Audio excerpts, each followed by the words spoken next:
Exactement, Roland. Toniquet, on va donc y aller pour vos analyses et commentaires ce matin. Nous sommes mardi, au lendemain d'un long week-end. Donc la moisson est plutôt assez bonne. Et plusieurs sujets donc meublent l'actualité de ce jour. Au rôle de ces sujets, justement, on va peut-être démarrer par le quotidien, le matinal, qui parle de tension entre le Bénin et le Niger. Kémy Séba, un antipatriote qui se révèle.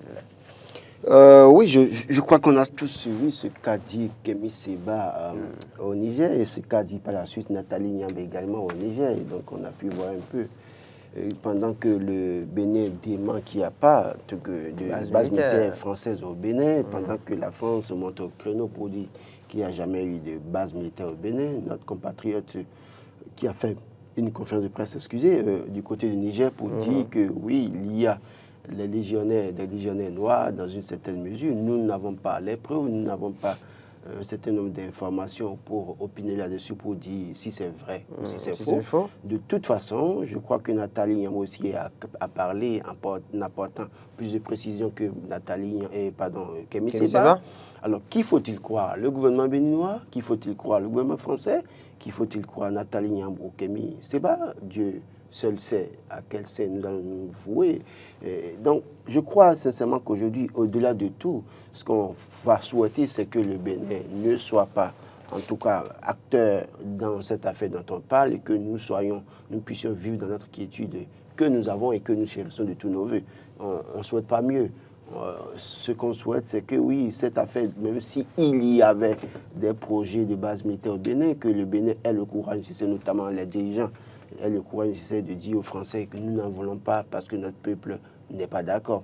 Maintenant, après tout, Kémy Séba, apatride ou antipatriote, tu sais quoi, je crois que chacun de sa position va apprécier.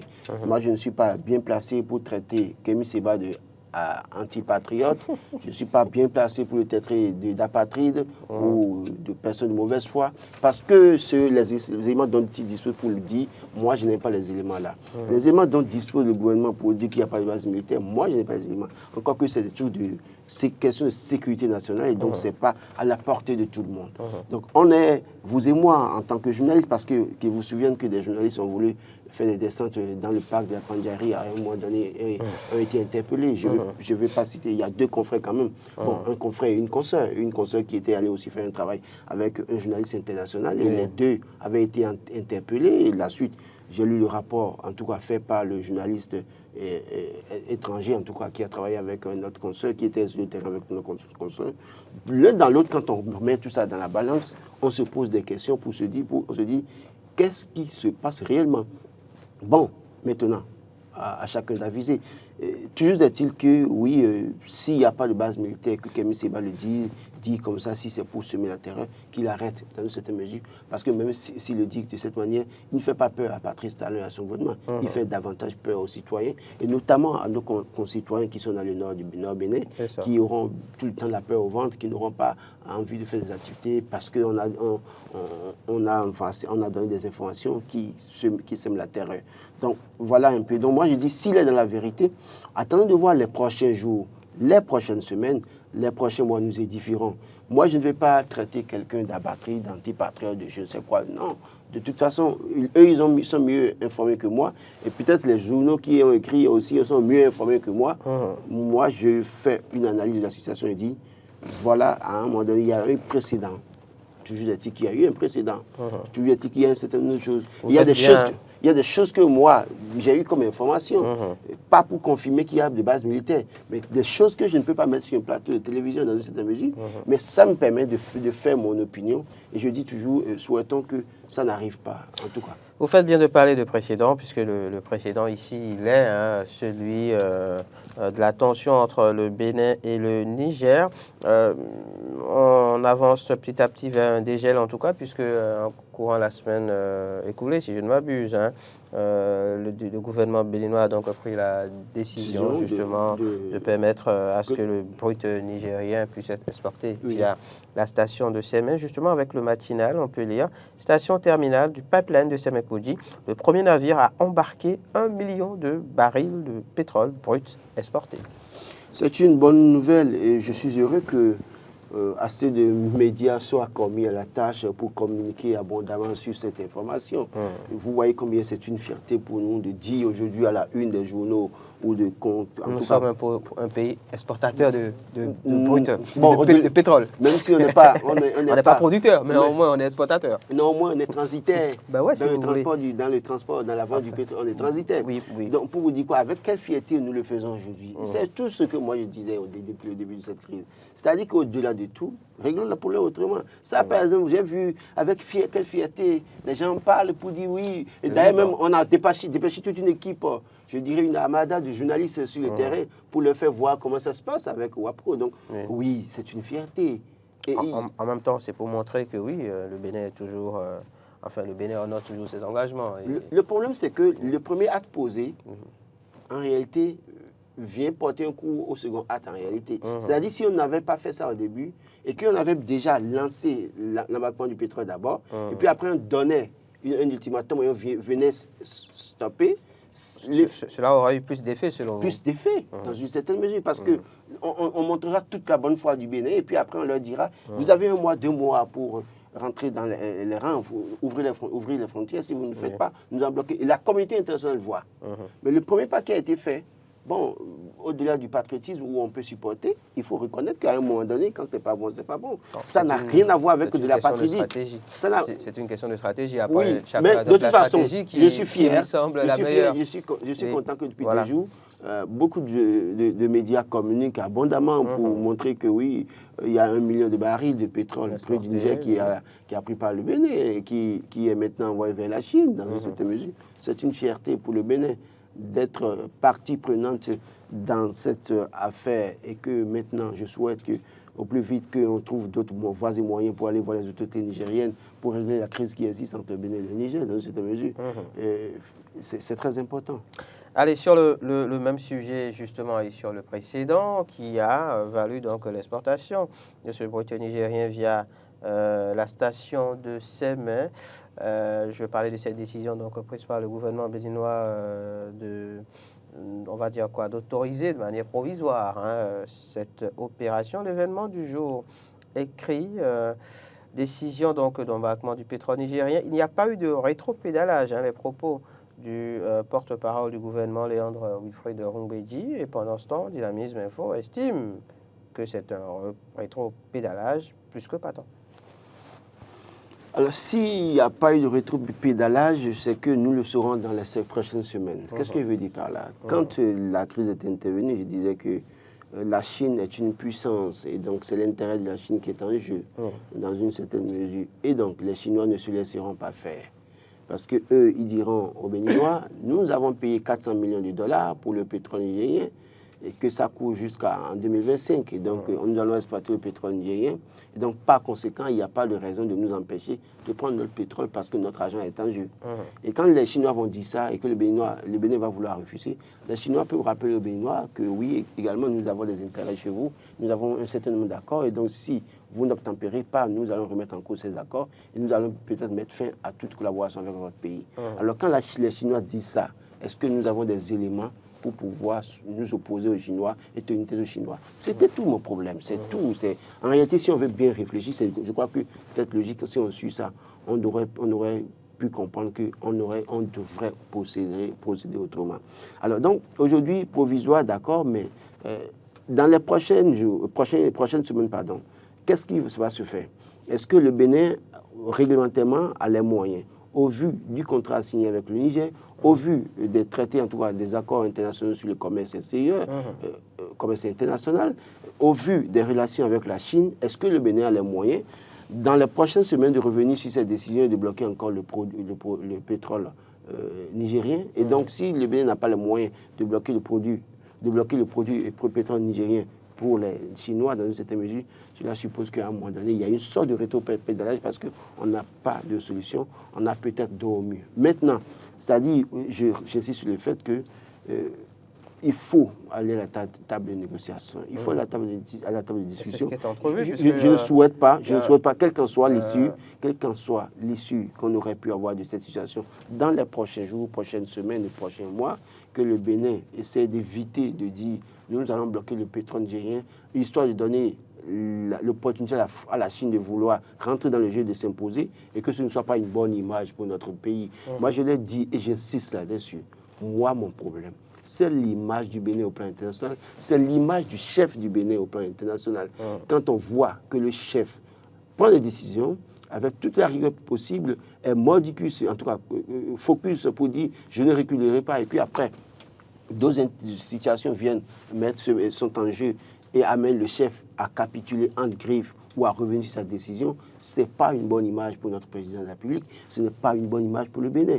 Et donc, et puis non seulement ça, il y a des décisions que vous prenez, et il y a d'autres partenaires qui ont envie de venir chez vous, rien que pour cette décision, diront « Ah, attention, ces gens-là, si j'ai des accords avec eux, il se peut que demain, ils remettent en cause tout. » Et que, vous voyez, au plan international, les pays vont se dire « Mais le Bénin qui bloque le pétrole du Niger, au vu, malgré tout ce qui a été écrit dans le contrat, en tout cas l'accord bilatéral, qui dit au Bénin, qui dit que le Bénin doit pouvoir faire tout pour faire transiter le pétrole et qui bloque le pétrole, même en ne tenant pas compte des intérêts du troisième partenaire qui est la Chine, d'autres pays vont se dire « Ah, attention, avec ce pays-là, est-ce que nous avons des garanties ?» C'est cette image-là que moi je ne souhaite pas pour mon pays. Qu'on fasse les choses autrement, ça nous garantit, en tout cas, l'arrivée d'autres investisseurs, ça nous garantit une certaine assurance pour les investisseurs ou d'autres pays qui voudront faire des affaires avec notre pays. Défi Info, Laurent Roland Toninquès, à présent, célérité des autorités béninoises dans la recherche et l'identification des corps des victimes du naufrage au large des côtes tunisiennes. Claudine Prudencio remercie le gouvernement. Elle attire l'attention des jeunes sur les conséquences de l'immigration clandestine. Oui, cette affaire d'immigration clandestine se passe, ça fait depuis des années. Parfois, on a comme l'impression qu'il n'y a pas de Béninois dans cette affaire depuis des années. Mais je peux vous certifier que dans cette affaire d'immigration clandestine, il y a beaucoup de Béninois qui prennent ce risque depuis des années. Moi, je crois, dans les années, 2018, 2017, 2018, 2019... Vous avez tenté l'aventure? Non, pas moi. C'est ça? Je ne prends pas de risques comme ça. Écoutez, si je veux voyager, je prendrai les mesures pour faire les trucs formellement. Écoutez, j'ai une famille, je ne veux pas aller me sacrifier quand même. Donc, bref, c'est une parenthèse. Pour dire, en 2017-2018, j'avais touché, je crois, Oro Sego, Oro Gabé, voilà, l'ancien député qui a été ambassadeur du Bénin en Algérie, que j'avais saisi personnellement parce que j'avais été contacté par le président de l'association des Béninois vivants en Libye, M. Adam Badi, je crois, si je ne me trompe, qui me faisait comprendre qu'il y avait des Béninois d'abord qui étaient maltraités, mais il y avait aussi ceux-là qui étaient dans la situation d'immigration clandestine qui étaient en difficulté. Et à l'époque, j'ai recherché le numéro de l'ambassadeur parce qu'il était ambassadeur en Algérie, mais il couvrait la zone du Maghreb. Et lui et moi, on a discuté longuement sur la question et il fallait que le Bénin prenne des décisions pour rapatrier un certain nombre de personnes. Après, je n'ai pas eu de suite. J'ai fait tout ce que je pouvais faire. Je l'ai mis la pression tout le temps, je l'appelais. Il disait oui, qu'il a fait le rapport à ses supérieurs, d'attendre que c'est le gouvernement qui doit trancher. Après, il y a l'OIM, l'Organisation internationale des migrants, qui a pris la responsabilité de rapatrier certains Béninois, notamment, et à l'époque, c'était beaucoup de jeunes de Djougou qui étaient arrivés. Je crois que beaucoup parmi eux, il y a 2 parmi eux qui m'avaient appelé, avec qui j'avais échangé quand ils sont rentrés. Après, j'ai perdu leur numéro. Peut-être que s'ils nous suivent ce matin, ils peuvent reprendre contact avec moi. J'avais souhaité les rencontrer pour un travail. Donc, ce n'est pas en 2024 que ça a commencé. Cette affaire existe depuis des années. Et il y a une sorte d'inorganisation en griffe dans cette affaire qui a fait que beaucoup de personnes sont mortes silencieusement en voulant immigrer ou bien se retrouver en Libye, en Tunisie, en Algérie, en voulant à tout prix aller en Europe dans une certaine mesure.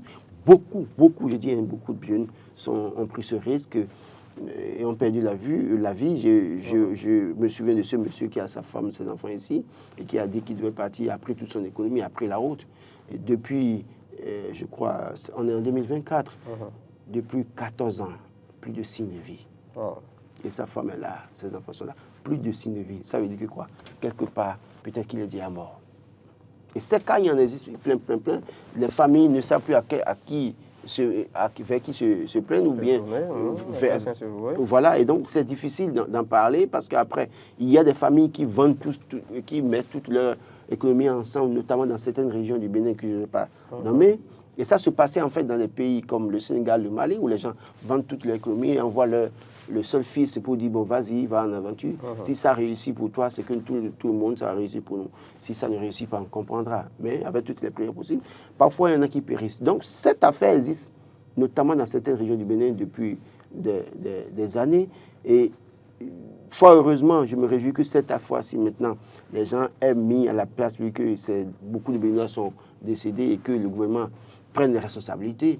Je pense qu'il faut désormais prendre les responsabilités et situer et faire en sorte que chaque fois qu'on entend qu'il y a un Béninois quelque part en difficulté, qu'on fasse le nécessaire pour aller secourir ce Béninois. Parce que ce Béninois peut être demain le président du Bénin. C'est-à-dire que tel que ça se passe parfois où on ne réagit pas, où on dit, bon, écoutez, bon, ils n'ont qu'à faire ce qu'ils veulent. Non. Trouvons les moyens d'identifier ces voies-là que ces jeunes prennent là, d'identifier ces voies-là et de voir. Il y a un Camerounais qui m'a fait un témoignage assez touchant. Il avait pris le risque aussi également d'aller en Europe, il voulait aller en Italie. Et il a dit qu'il a souffert le martyre. Parfois, vous sautez les barbelés, vous avez le corps qui est déchiré. Après, de l'autre côté, il y a ce qu'on ne dit pas. Parfois, les embarquements, surtout les gonflables en réalité, sont percés par certaines personnes en haute mer, je ne vais pas citer, pour les tuer. Et il y a ceux-là qui vous attendent du côté de la frontière de l'Italie, avec des armes, vous descendez, on vous descend, il n'y a pas de problème. Et ça se passe, ni vu ni connu. Des gens qui sont sur le terrain connaissent, mais eux, ils ne feront jamais ce rapport. Donc, mon message à tous les jeunes aujourd'hui, c'est de leur dire, si vous trouvez les voies formelles de voyager, allez-y. Mais si vous ne trouvez pas le moyen formel de voyager, restez chez vous, réfléchissez. Il y a quelque chose que vous pouvez mettre en valeur pour aider les gens. Maintenant, en gouvernant, parce qu'au-delà de tout, c'est la politique nationale, hein, les politiques publiques qu'il faut revoir pour que les jeunes aient du travail dans leur pays. Si vous travaillez et que vous n'êtes pas bien payé, que si vous travaillez ou bien que vous cherchez le travail, vous avez les compétences, vous entreprenez parfois la limite, mais vous n'avez pas d'appui. Imaginez le jeune qui fait du jus d'ananas ici, mais qui a l'ambition de faire du jus d'ananas dans les trucs de 100 francs pour vendre aux enfants dans les écoles.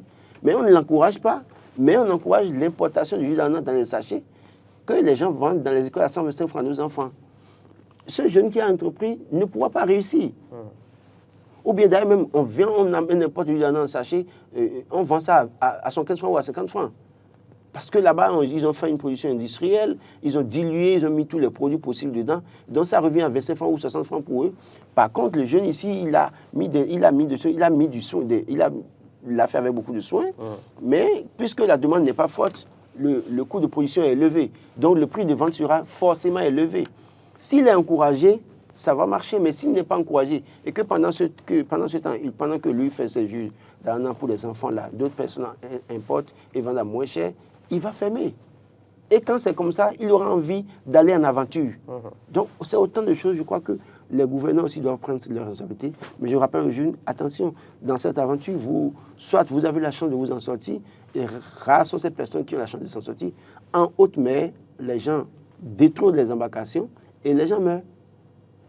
C'est fini. Ou bien on vous laisse sauter les barrières et de l'autre côté, on vous abat purement et simplement et il n'y a pas de procès en la matière.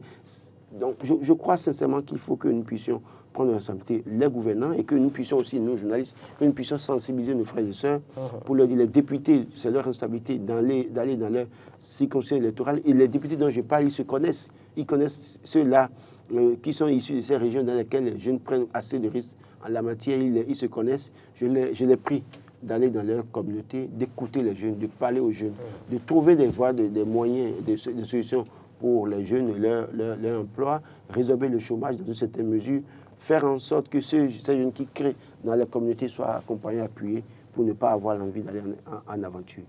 Le matinal nous informe qu'une mission est à Tunis donc, pour le retour de 165 migrants béninois. Laurent Roland, c'est une bonne chose. Moi, je pense qu'il faut maintenant, en dehors des 165 migrants, en tout cas, qu'on va chercher en Tunisie, ils n'ont qu'à aller checker en Algérie, ils n'ont qu'à aller checker en Libye également. En Libye, par exemple, en dehors de l'immigration, ceux qui veulent veulent immigrer pour aller vers l'Italie et autres, il y en a ceux qui sont maltraités. L'esclavage sont vraiment des esclaves. Les esclaves, on les appelle les esclaves noirs, qui sont maltraités, sérieusement maltraités. On les tape, et surtout les femmes sont violées dans une certaine mesure. Il faut que le gouvernement aille dans ce sens. Je n'ai malheureusement plus le contact de M. Adam Badji qui était président de l'association béninoise en Libye. Je crois que les autorités du ministère des Affaires étrangères doivent avoir son contact. Il faut qu'ils reprennent contact avec ce monsieur. Il a beaucoup de choses à leur dire. Il a espéré le soutien des gouvernants en vain. Il a pris par moi, j'ai fait ce que je pouvais faire à l'époque. Ça n'a pas donné grand-chose. Si les autorités nous suivent, de contacter M. Adam Badji. Je ne sais pas s'il est déjà rentré, vu la situation en Libye, mais même s'il est rentré, s'ils arrivent à lui mettre la main dessus, il pourra leur dire beaucoup de choses, il pourra les aider, les situer, parce qu'il est allé même jusqu'à me faire des photos, me montrer des camps dans lesquels on a mis des jeunes béninois qu'on maltraitait à l'époque. Donc on peut avoir beaucoup de choses avec lui pour se déflorer nos frères et sœurs qui sont dans cette situation. Toutes nos condoléances évidemment aux familles éplorées, puis on espère évidemment que le message est passé à l'endroit des uns et des autres pour que l'on reste plutôt que de chercher à partir, en tout cas dans ces conditions-là. C'est ça. Laurent Roland Toniquet. Pendant ce temps justement, il y a eu ce week-end un rassemblement de jeunes pour louanger la rupture, écrit Dynamisme Info, qui estime que c'est une activité puérile comme une insulte à la mémoire des victimes en Tunisie. Première chose. Voyez-vous un lien ou pas je vois un lien.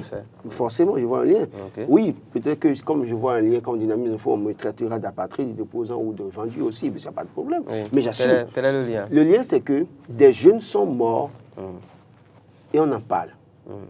Et on rassemble des jeunes. On ne rassemble pas des jeunes se rassemblent pour soutenir le pouvoir. Bon, vous n'avez pas ce que j'ai comme information, peut-être, d'accord. Oui. Mais les jeunes ne se rassemblent pas comme ça. Pourquoi? Moi, Qu'est-ce qui les empêche de se rassembler? Écoutez, avant de venir au journalisme, oui. vous savez très bien que je suis un homme de terrain politiquement parlant et je maîtrise un certain nombre de choses. Et donc, c'est pour ça que certains acteurs politiques me connaissent très bien. Il y a des choses que je dis et qu'ils savent qu'ils ne pourront jamais. Donc, vous pensez que les jeunes sont incapables de prendre des initiatives, c'est ça? De se mobiliser, de soutenir je ne sais pas moi, un candidat, un mouvement, un pouvoir en place? Bon, Pensez-vous que les jeunes béninois sont si, on va dire quoi, peu les dynamiques? éléments dont je dispose me donnent clairement, en tout cas, me rassurent que les jeunes ne se sont pas mobilisés. Vous savez que dans ce pays, la caution d'un chef d'État encore au pouvoir a été mobilisée par la jeunesse béninoise? Donc vous ne me direz pas que cette jeunesse, elle est inopérante, qu'elle n'est pas dynamique. Bon, vous savez que celui qui a initié la mobilisation de la caution n'est plus avec le chef de lui. Vous savez ça au moins, non? Mais au moins, donc vous reconnaissez. C'est pour vous dire quoi? Vous reconnaissez que c'est un jeune qui a fait ça? Si celui qui a mobilisé la caution à un moment donné n'est plus d'accord avec le chef, ce n'est pas évident que les jeunes se mobilisent aussi facilement. Pourquoi? Bon, si vous ne voulez pas comprendre, c'est autre chose. Impossible. Voilà. Bref, c'est pour vous dire quoi? Il y a des jeunes qui sont décédés. Et puis des jeunes se trouvent au pied de l'Amazone. D'abord même, vous pensez que tous ceux qui étaient là étaient des jeunes qui étaient venus se mobiliser. Il y a des jeunes qui étaient au pied de l'Amazone et puis quand il y a mobilisation, ils sont venus voir, aller analyser les images. D'accord, c'est votre théorie. Ils sont venus... C'est votre théorie, oui, mais appelez-moi polémiste comme vous voulez, il n'y a pas de problème. Ce que je sais... C'est de notoriété publique, depuis... tout le monde l'a compris. Oui, depuis... mais je suis le polémiste national. Et si ça peut aider à corriger des choses, oui, je continue, je fonce, ça ne me décourage pas. Donc oui, le lien entre les... Ce que je veux dire, c'est qu'il y a des jeunes qui sont décédés et on en parle. Je crois que le moment n'est pas propice pour ça. En réalité, dans d'autres pays, c'est un deuil national. Dans d'autres pays, c'est un deuil national. On passe cette époque d'abord avant de continuer. Et même si les jeunes venaient à dire, nous voulons nous mobiliser volontairement, on doit leur rappeler que ce sont des jeunes comme vous qui ont péri là-bas. Par respect pour leur âme, attendez d'abord. Et deuxième chose, rappelez-vous que le chef de l'État a refusé ça. Qui a dit qu'il n'est pas dans la posture où les gens vont le louanger, l'encenser. Il a refusé ça. Oui, la vidéo existe. En début de mandat. Il l'a dit. C'était en début de mandat. Bon, en début de mandat. Bon. Non, moi j'ai comme l'impression que... Nous sommes presque à la fin. Non, bon. Et nous sommes dans un contexte... Donc, nous sommes dans un contexte où il y a beaucoup de marches, de protestations. La réalité du pouvoir. Il y en a d'ailleurs une qui est programmée pour demain. La réalité du pouvoir Ben oui, peut amener à revoir sa position, c'est ça? Justement. Voilà. Justement. Comme on a revu notre position, par exemple, dans le cas de la tension entre le Bénin et le De toute façon, il y a un Niger. certain nombre de journaux qui ont communiqué. Les imbéciles ne changent pas. Il y a un certain nombre de journaux qui ont communiqué sur cette affaire. Je connais la posture, je connais les positions, je sais comment ça a été organisé. Je le dis et je le dis haut et fort, j'assume que je connais comment ça a été fait. Et je sais comment ça se passe. Ceux qui n'ont pas été touchés, justement, se donnent alors le loisir de prendre le contre-pied de tout ça. Qui, par exemple? Enfin, pas les journaux qui ont été touchés. Non, de toute façon, pour la communication. Vous savez très bien que moi... Donc ceux qui n'ont pas été associés à la communication se donnent le loisir d'écrire ce qu'ils veulent. Vous parlez de qui? Je ne sais pas. Non, moi je n'ai pas eu de contact avec des journalistes qui n'ont pas été approchés. Et vous savez très bien, moi même si j'ai un média en ligne, j'ai toujours dit clairement que je ne suis pas dans les histoires de tel à mobiliser, tel soutien-temps. Je ne suis pas dans ça. Non, je veux être un journaliste qui parle des réalités. Je peux parler de la réalisation de la statue d'Amazon, par exemple. Je peux parler des voies construites ça et là, d'accord. Mais les questions de politique, tel à mobiliser, je crois que ça nous arrive. On perd du temps avec ça. Okay. Ces jeunes qui sont retrouvés ce jour-là, je crois qu'ils vont finir. On va leur donner quelques billets. Si vous comprenez qu'il y en a qui font des marches de protestation, vous devrez comprendre qu'il puisse y en avoir qui fassent des marches pour soutenir, puisque il faut bien, il y a le jour, il y a la nuit, il y a le plus, il y a le moins, comme on le dit souvent. Il faut un peu de tout pour faire un monde. Les jeunes qui sont venus, les jeunes qui sont venus marcher là, les jeunes qui sont venus là. Les jeunes qui sont venus des 13 arrondissements de Cotonou. Après, sur le timing, oui, peut-être qu'il y a matière. En dehors du timing, il y a matière. Les jeunes qui sont venus là. Encore que peut-être qu'ils n'avaient même pas l'information. Peut-être qu'ils n'avaient pas cette information. Oui, mais justement, peut-être ça aussi. Vous voulez les dédouaner. Même s'ils n'ont pas l'information, ceux qui étaient là, les autorités qui étaient là, ont l'information. Si les députés qui étaient là disent ne pas avoir l'information, c'est un drame. Peut-être pas. Autre chose, c'est que les jeunes qui sont venus là, ils sont venus des 13 arrondissements. Allez dans les 13 arrondissements, si on pouvait identifier les jeunes, vous allez comprendre, il y en a parmi eux qui ont fini de bouffer ce qu'ils ont eu le samedi là. Le dimanche, ils ont commencé à regarder le ciel. Et le lundi.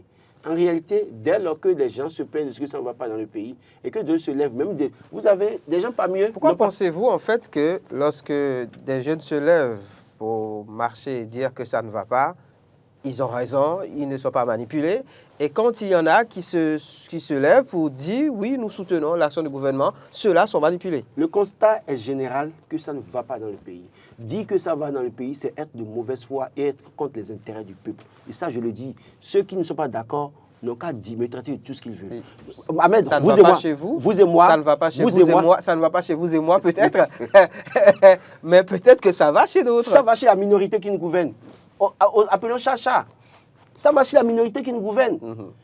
Vous êtes dans un milieu de vie, non? Vous n'écoutez pas les gens autour de vous. Vous ne voyez pas comment ça se passe. Vous n'écoutez pas les travailleurs. Les jeunes qui sont allés faire ça, beaucoup parmi eux sont au chômage. Beaucoup sont au chômage. Beaucoup parmi eux sont en difficulté. Beaucoup ont dû, peut-être parmi eux, ont dû laisser les bancs, les cours parce qu'ils n'ont pas les moyens de quitter à Akpakpa ou FIFA dit tous les jours pour venir à l'université. Il y en a plein dedans, allez vérifier. Moi, je ne parle pas de mobiliser pour soutenir. Je n'ai rien contre le fait qu'on soutienne Patrice Talon. Mais je voudrais que les jeunes comprennent qu'en faisant ça, quand bien même certains parmi eux sont conscients qu'ils sont en difficulté, c'est qu'ils aggravent la situation. Parce que dès lors qu'eux, ils peuvent se lever pour dire que tout va bien, les gouvernants peuvent foncer. Mais s'ils foncent, moi j'ai la chance d'avoir un emploi quand même. Et d'ailleurs même pas un seul, c'est-à-dire que je peux me reconvertir, faire deux, trois choses. Mais est-ce que c'est pareil pour d'autres jeunes de Cotonou? Ceux qui sont venus là, est-ce que nombreux parmi eux? Vous pensez que si les jeunes, un jeune informaticien qui a son travail, un jeune qui travaille bien, qui a une occupation, un jeune AME va se pointer là pour dire qu'il est en train de marcher pour soutenir? La plupart du temps, c'est ceux qui n'ont rien à foutre, qui font une affaire, qui vont faire ces trucs-là. En dehors des travailleurs, parce que vous avez parlé de jeunes, ceux qui ont marché, la dernière fois, ce n'était pas des jeunes, non, des travailleurs. Mais qui seront encore on a dit des travailleurs. De Cotonou demain. D'accord, mais ici, on dit des jeunes. On n'a pas dit des travailleurs marcher pour soutenir. Donc, il y a une différence. C'est vrai. Donc, moi, je dis, ce n'est rien contre Patrice Talon, ce n'est rien contre son gouvernement. C'est ma manière, moi, de lui dire, écoutez, monsieur le président de la République, arrangez les choses de telle manière, faites ci, faites ça, vous en sortirez grand. Faites ci, faites ça, vous serez célébrés. Je suis le premier à me pointer devant la Marina en 2026 pour dire, Bravo Patrice Talon, dans une certaine mesure. C'est tout, c'est rien contre. Donc, pour vous dire, D'accord. ceux qui sont derrière, ou Oui. les députés qui vont là-bas, pendant qu'on pleure le décès de beaucoup de jeunes qui sont partis mourir dans des conditions assez dramatiques, Oui. on mobilise d'autres jeunes pour dire qu'on soutient le chef d'État, encore que le chef a refusé. Le chef a refusé. Et c'est clair, la vidéo existe. J'ai encore écouté. Si vous voulez, on ramène demain, on va jouer. C'était en début de mandat, je voulais rappeler. Nous Non, sommes c'est plus bien. en début de mandat, nous sommes presque à la fin du second mandat, C'est bien. le second et dernier mandat. Donc, ça veut dire qu'on peut continuer. Quand il y a ces trucs-là. Parce que vous avez vu, attendez, il y a les élus qui ont fait déclaration de soutien à Porte-Vaux. Ils sont fait à Cotonou. Après, on a vu la CAL, l'association, je sais quoi, des communes de la Tanzanie littorale, le fait. Et après, on dit les jeunes. Quand ça commence comme ça, ça cache toujours des décès. Faisons attention. C'est la fin de mandat. C'est la fin de mandat. En tout cas.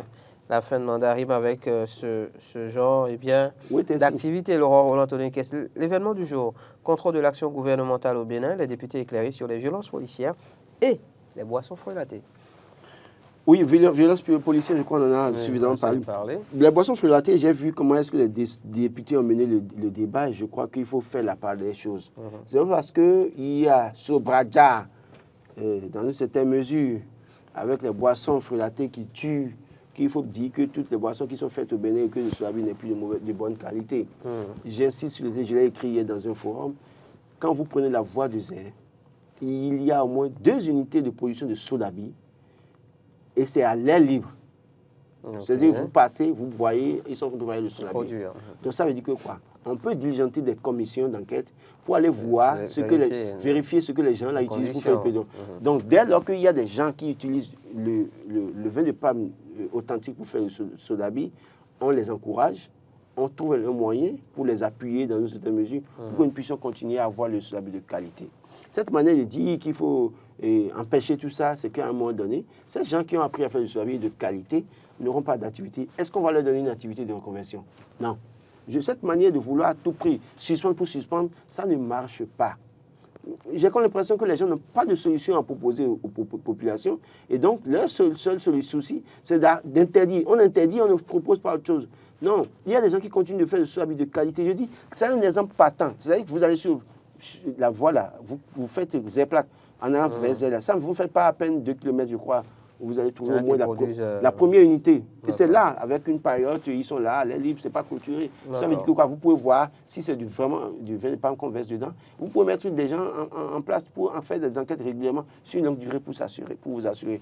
Parce que c'est vrai que le Solabi aujourd'hui, il y en a qui est préparé avec les feuilles de tôle rouillées, les tessons de bouteilles, comment vous appelez ça, les cactus attentillons.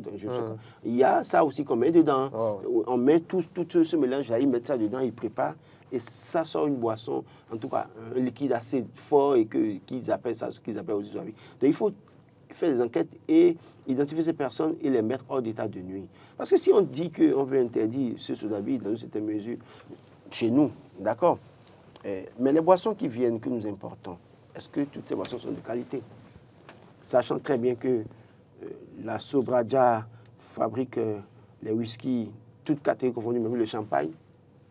Si on veut interdire notre Solabi, c'est qu'on veut encourager les gens à aller consommer le champagne made in Sobradja. Certains ont proposé, par exemple, qu'on interdise aussi l'arrivée sur le territoire national, justement, de certains produits. Comment est-ce qu'on les appelle? Ces fameux alcools en sachet qui viennent du camp voisin de l'Est. Oui, ça passe. Le fameux tombeau. Oui, non, il y a vous savez, c'est hier, c'est la première fois que je suis tombé, en fait, sur, comment vous appelez ça?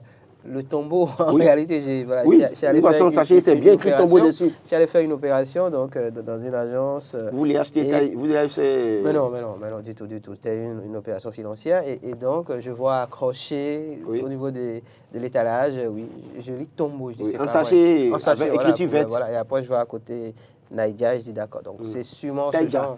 C'est Taïdia en fait. Voilà. C'est Taïdia, il y a Taïdia, il y a Tombeau, il y a, comment on appelle, il y a encore un autre là. Comment on peut soi-même consommer une boisson sur laquelle il est écrit Tombeau? Oui. Moi j'ai vu, j'étais debout là. La dame, il est venu acheter chez la dame, il dit je vais acheter Tombeau, mais c'est quoi Tombeau? Et c'est là que j'ai vu Tombeau, mais on dit tombeau, et toi, tu veux boire. C'est la boisson qui conduit au tombeau? Voilà, ça fait le problème. Laurent, Non, il faut décroyer tout ça. On va finir, Laurent. Il faut interdire donc la consommation, la production, l'exportation, tout ça. Enfin, l'importation des produits, enfin des alcools, sinon des boissons fruitées. Oui, mais il faut contrôler la production. Yaïboni aussi interdit de parler à Parakou, sinon interdit de chanter. Défi Info écrit ce matin, concert de gospel à Parakou. La police républicaine coupe le micro à Yaïboni. Oui, mais, en 30 secondes. Hein. Non, mais je crois que le promoteur ou l'organisateur du concert a expliqué que ce n'est pas Yaïboni qui est organisateur. Voilà. Yaïboni était venu en tant que chanteur. Voilà. Parce que quand on fait du gospel, et la raison d'ailleurs a été évoquée, hein, la raison avancée par la police a été donc évoquée par le monsieur, l'organisateur. Ça n'a pas été autorisé. Il n'a pas obtenu les autorisations adéquates, et puis il n'a pas associé non plus la police, parce qu'il y avait un monde fou. Oui. Et pour justement ce monde, il fallait absolument que la police soit associée. Je veux bien croire qu'ils vont permettre à l'organisateur de reprogrammer son concert. Non mais bon, enfin, selon ses explications, c'est que le spectacle a eu lieu jusqu'à un certain niveau. Donc, il y a plus matière. Jusqu'au moment où le chanteur Boni a monté. Le chanteur a fini d'ailleurs. Le chanteur a fini d'ailleurs sa prestation. Donc, la grande partie avait déjà été faite. Du coup, je ne pense pas qu'il y ait matière à revenir sur ce spectacle. Puis, une autre interdiction aussi, interdiction de visite à Rekia et à Ivor. C'est le Dynamisme Info qui en parle et qui estime donc que... alors, on va retrouver le titre très rapidement. Laurent Roland Tononiquez, voilà, interdiction de visite à Madougou et à Ivor. La liberté jusqu'à ce point compromise. L'ancien chef d'État, Nicéphore Dieudonné Soglo, qui a tenté également de rendre visite à Ivor, je pense. Je crois que les interdictions, comme je l'ai dit la semaine dernière, expose davantage le gouvernement. Vous savez, si on avait laissé Soglo rencontrer Rekia ou jouer à Ivor, ça n'aurait pas eu autant de tollé, autant d'effets. Donc malheureusement, quand on interdit, c'est pas bon, on ne rend pas service ce pouvoir. Et donc le pouvoir aussi doit prendre la responsabilité. Le garde des Sceaux doit pouvoir rappeler les régisseurs pour dire. Vous savez, Nicéphore Soglo a écrit, en tout cas, ils ont écrit deux derniers livres sur Nicéphore Soglo tout récemment. Et Rekia Madougou a préfacé l'un des deux livres. Okay. Et donc, je crois qu'il faut travailler à ce que, pour aller rendre visite à ces personnes en prison, il faut faciliter les choses plutôt que de vouloir mettre la pression, forcer les gens, refuser. Et ça nous projette une mauvaise image de notre pays. C'est vrai qu'on a les raisons avancées, entre autres, c'est qu'il y a ce qu'on appelle, je pense, un permis de visite qu'il faut avoir absolument. On en parlait d'ailleurs la dernière fois. Je vous ai dit, pour aller voir quelqu'un en prison, on n'a pas besoin. Sauf que l'autorité dit qu'il faut un permis de visite. Donc, à un moment donné, on croit à l'autorité ou on vous croit, Laurent Roland Tononiquez?